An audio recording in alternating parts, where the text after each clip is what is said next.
to LakSquare.com. It's an online lifestyle magazine. Today we are going to have a young, enthusiastic and very inspiring artist Kathak, Srimati Priyanka Krishnan.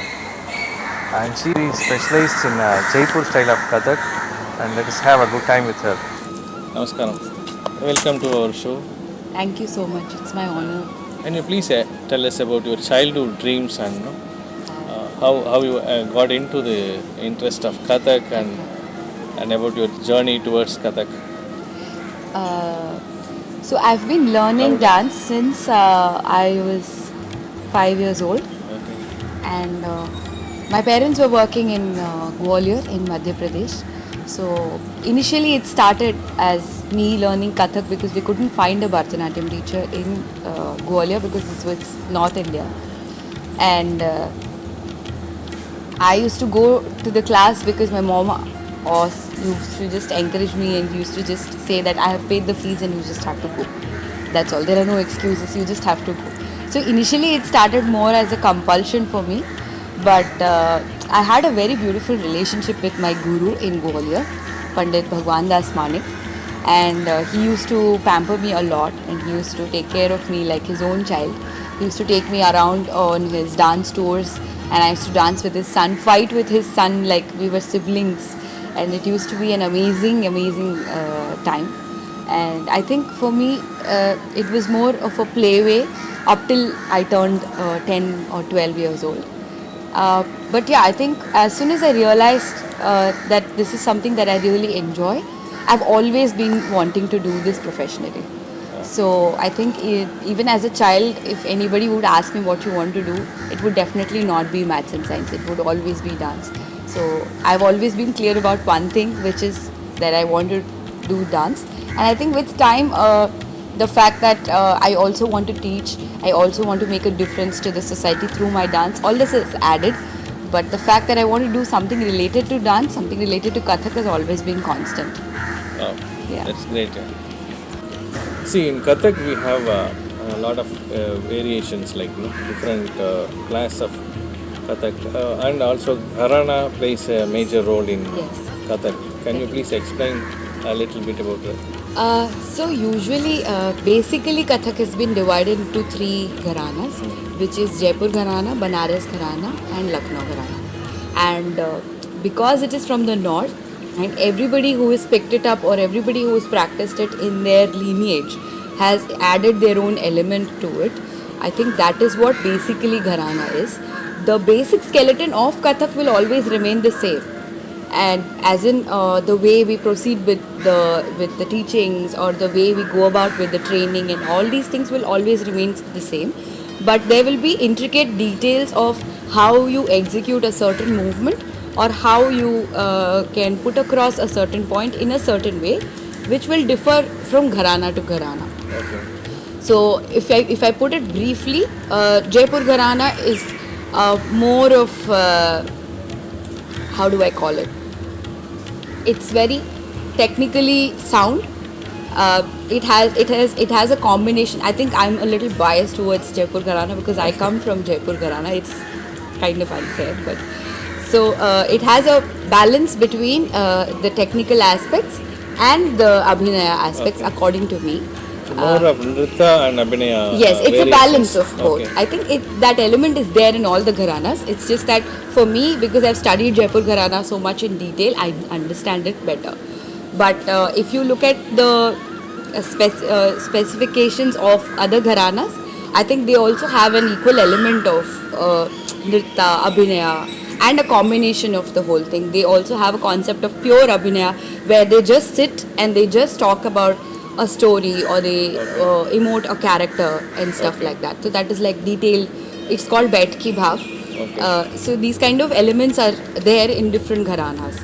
So yeah, I think it's mostly just the style of practice and the kind of things that you pick up in your own through your journey of learning or through your journey of performing, which get added to the different styles of gharanas.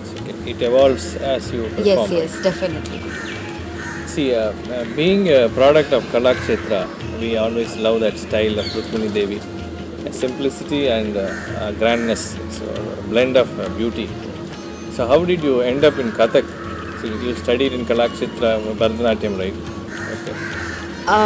So like I mentioned that I had studied Kathak from my childhood, and I wanted to study Kathak even in my final years of school, and I was very clear after a point that I only want to do something related to this. So because I was very young to step out of home and be by myself, my parents put me in Kalakshetra because they wanted me to have a South Indian flavor and a South Indian element to it, because I am born and brought up in a South Indian family, and I'm traditionally from Chennai. My relatives, my grandparents have all been in Chennai. So I think they wanted me to have an element of the South Indian flavor in my dance, or in my training, I think, or in my lifestyle, I would say. And I think that is why they added this element, and they said that you should probably give it a shot. Plus, I think the atmosphere at Kalakshetra was very ideal for me at that age, where I wanted to live by myself alone, away from my parents, and study something that I wanted to study. So that is why. But having studied Kathak for so long before that, I think my body automatically wanted to always go back to Kathak. But I would always give credit to my training in Bharatanatyam for the kind of, what do you call it? The kind of insight I have about Abhinaya, and the insight I have about lines and geometry, which I have tried to imbibe in my presentations of Kathak or in my practice of Kathak. So I think there is a lot of credit to my Bharatanatyam training as well. But yeah, because I think naturally Kathak was my favorite, so I just went for it.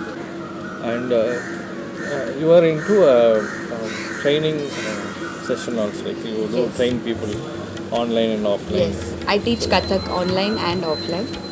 And yeah, I think teaching online has been a little challenging for me, because I come from a very traditional upbringing of learning the art form. So for me to be able to switch to something online and switch to something so modern, especially when I'm myself very handicapped when it comes to technology, I can't understand how these things work, and how I can't memorize how it works, and I'm not swift with it. So I think it was difficult for me to build that up as a skill first, before being able to present myself as a teacher for my students, especially online. So it was a huge challenge. But COVID, and because for me motherhood came along in that particular period where I wanted to spend more time with my child, at the same time be able to pursue what I really enjoy. So I think that's where online came as a rescue for me. You made use of the COVID situation. Yes, properly. definitely. Being in Kathak as a young dancer, when did you decide to take it as a profession, and also advanced training in Kathak? I decided to take it as a profession very young in life. I think I was 15, 16 when I was very, very sure that this is what I want to do. And I have always pursued it in that way. I have not had an option B. In fact, I sometimes think and wonder if what I would have done if I was not dancing, if I was not pursuing Kathak. And I really can't think of any other option or any other choice which I would have been so happy doing. So I think it's, yes, there are difficult days. There are days when I feel like I don't know if this is going to work out, and is it going to turn out the way I wanted it to.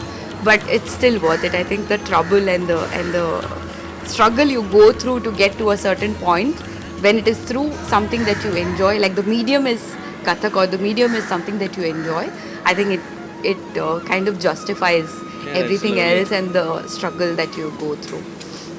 About my advanced training, so I finished my basic training under Dr. Bhagwan Das Manik in Gwalior. And after that I took a short break from Kathak. I studied in Kalakshetra, I studied Bharatanatyam for 3 years. And after that I went back to Kathak. So I studied in the Kathak Kendra, New Delhi, under Pandit Rajendra Vinganji. So he is my guru and he is my mentor, and I think he's not just my teacher or my guru in the dance aspect, I think he is also a true guru in my life aspects as well. So I really, really look up to him, and I consider myself extremely fortunate that the universe has given me an opportunity to be his disciple. Absolutely. Yeah. You are also into therapeutic healing through dance or music. That's a wonderful thing. The society needs that, to release the music or dance and also get some effect out of that. Definitely. To take home something which makes them happy always. Can you please explain what it is exactly? So, having been trained in classical dance since my childhood, I realized that my body had, not my body actually, I think my mind had become more rigid towards certain ways of doing certain things. Like how in everything that you do in life, if you are stuck up, or if you're just stuck on to something, and if you're rigid about the fact that this has to be done a certain way, this has to go in this particular direction, and this has to be done in a particular speed only, and only then will it yield you the perfect result. It's a very tricky situation to be in, and I think when I realized, I think I realized this after I started doing the movement therapy course. So I did this course in 2016 from Pune.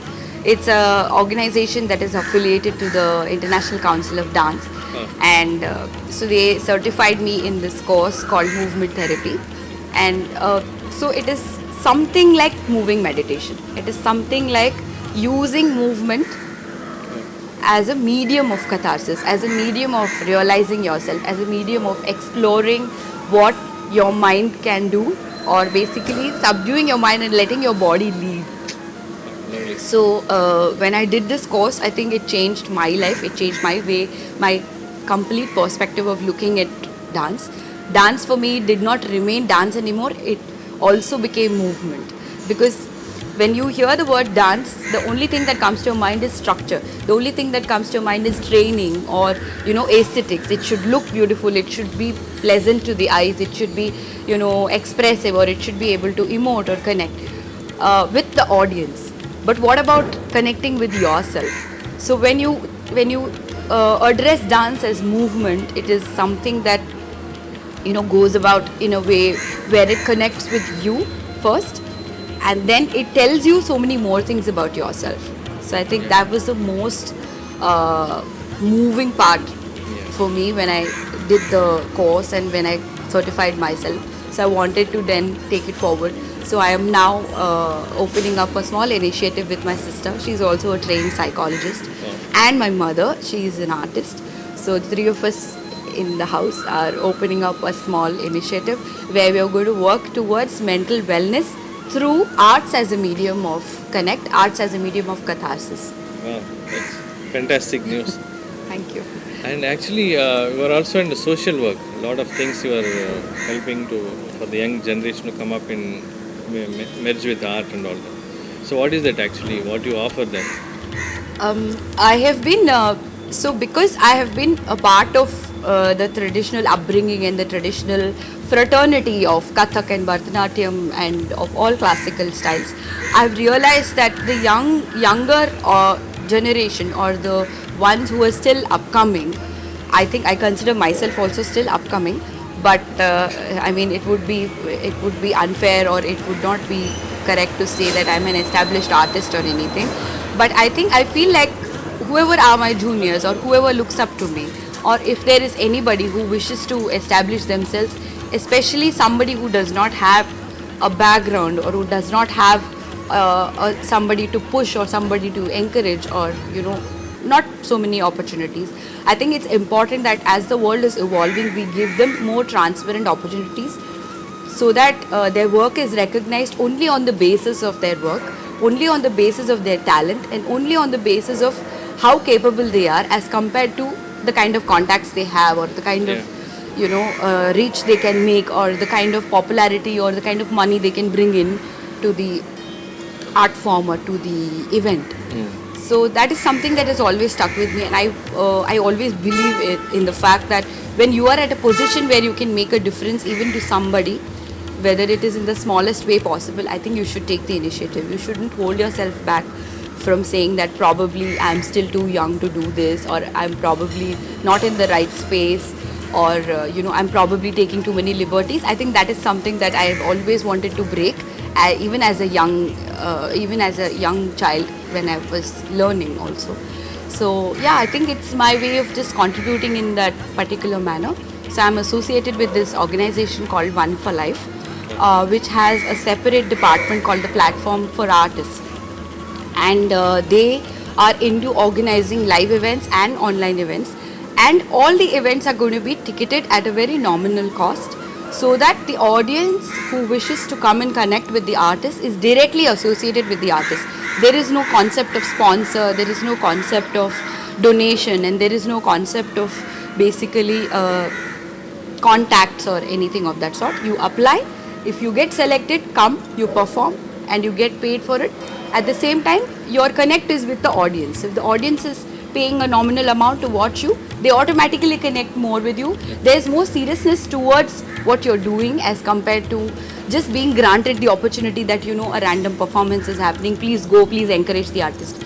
I think it's high time that we also understand that the artist has already put in so much of effort and so much of years of training to get to a certain level. It's high time that the audience also gets to realize that, I think, through this give and take, and in a very nice way, like in a very genuine way, to be like, it's just like how you go to a cinema hall and you pay the tickets and you watch the program, and you may criticize the movie, you may criticize the artist, that's okay, but at least you're taking the time out, you're taking the effort out, and you're investing that small amount to giving credit to whatever work has been created by the artist. It's just like that. I think it's high time that the classical industry also started becoming a little more evolved towards these and open to these ideas. It also recognize their talent. Yes, definitely. Can you please share about your traveling experience? I think I have been very fortunate that I've been associated with my guru and a lot of other senior artists from the fraternity, which has given me the opportunity to travel across the country. So I've been a part of the Hampi Utsava, the International Film Festival of India, and the Konark Music and Dance Festival. These are a few of the important festivals that I've been a part of. I've been very fortunate. And other than that, I have conducted various movement therapy workshops across dance institutes, across organizations that promote mental wellness, or in general like stress management and stuff. And also my husband is in the army, so I've had an association professionally with the army as well. I've collaborated with them conducting stress management and mental wellness workshops. And I've worked with them conducting Kathak classes and workshops for their families and their children. And I have also put up my dance productions in army setups for Indian and foreign officers in the recent times. Yes, I think it's my way of contributing to the nation. Actually, being a dancer, there should be a one piece or a performance which is satisfying, closer to your heart. Can you please tell me your experience and which one is that? I think it will be very difficult for me to choose one, because I'm a very emotionally charged or passionate person. Like even when I generally talk or generally express myself, it comes across as a very in a very loud or a very vibrant way, because I'm generally very, like, how do I put it across? I don't know. It's a very different state of mind or a state to be in when I'm performing. So I think every performance leaves me with some element of it in my heart. But there was this one performance. I was about to get married to my husband, and because he's in the army, there are a lot of times when he's away and there are a lot of times when we have to stay away from each other and stuff. I was about to get married, and before that we had not been able to meet for quite some time. I think it was over 8 months or something, and he had come, and it was the first time he was coming to watch my performance. And I was obviously very thrilled about it.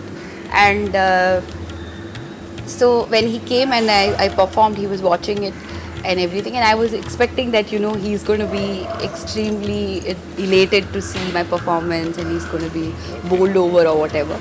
But after the performance, he came to me and he said, it was really nice the way you were doing everything, but I just couldn't understand anything. And it was so heartbreaking for me, because I'd been learning for so many years, and I just started out performing professionally for almost 5 years, and I used to consider myself to be decent enough that at least my audience can understand what I'm doing. This is like so heartbreaking, you don't understand anything. He said, no, because I'm not connected to the classical arts, I can't understand whatever you're doing. It looks very beautiful, but it doesn't make any sense to me. So then I decided that from then on, I think in every performance I'm going to add an element of this aspect, that it connects with everybody. Whatever story I'm telling should reach the heart of the audience. It should not just be about my technical efficiency or my way of executing the chakkars or the footwork or anything. It should be about the fact that if I'm telling a story or if I'm narrating an incident through my dance, the other person should be able to connect to at least, like, understand at least like 60% of it. Message should be driven. Definitely. So I think more than the performance part, I think this realization has always stood out with me ever since, and I try to include that in every performance of mine from then on. And Krishnangi, which is my latest production, it is Draupadi's perspective of the Mahabharata. It is completely conceptualized by me and my friend who is also an accomplished Kathak dancer. So she and I conceptualized it, choreographed it, we wrote the entire script. It is partially inspired by this book called Palace of Illusions by Ms. Chitra Banerjee. So when I read the book, I realized that there has been no mention of something like this, where a woman's perspective of the Mahabharata, or an important woman like her, it's not just a random person. It has never come across, or it's never been put across, and even in the classical arts, it's never been spoken about. The only thing we put across when we speak about Draupadi is the aspect where she was wronged and where she was asking for help, and when Krishna saved her. So that's the only aspect we speak about when we speak about Draupadi in classical arts. So I decided that I'm not going to include that that aspect. And other than that, there's so much more to her. So I made it into, with my friend, we created this entire piece together.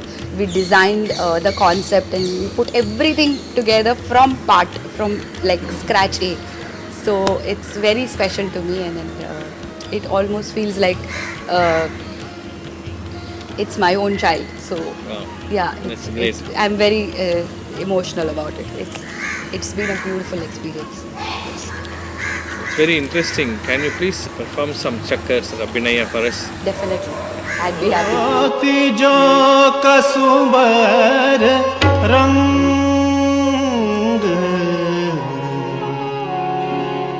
केसरिया बालम आवो पधारो हमारे देश जी केसरिया बालम आवो पधारो हमारे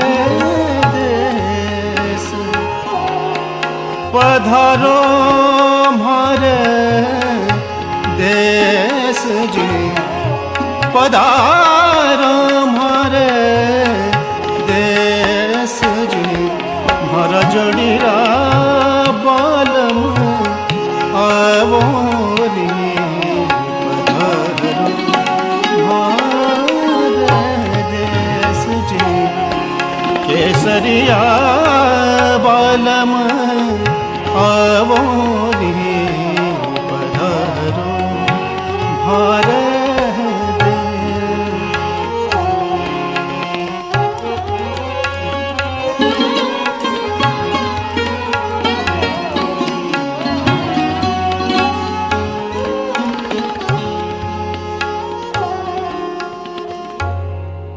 साजन साजन मैं करूं,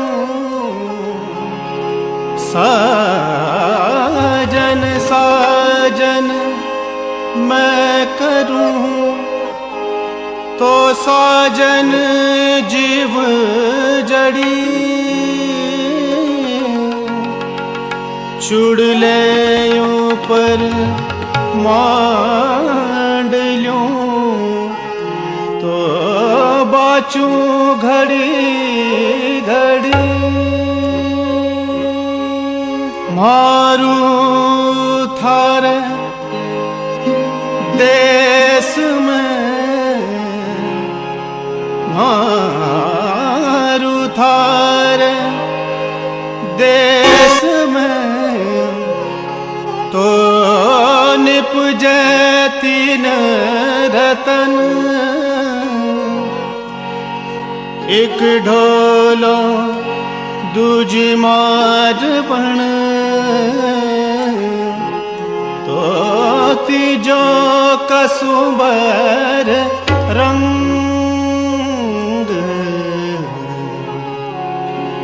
केसरिया बालम आवो ने